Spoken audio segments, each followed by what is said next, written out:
How to connect your YouTube account with Activision ID. So first thing guys, go to YouTube.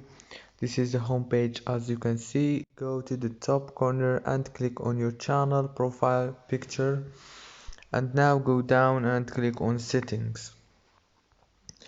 After you click on settings, now go down and search for connected apps option, and here is it right here. Now click on it and it will take you to this page. Now here you will find Activision ID option.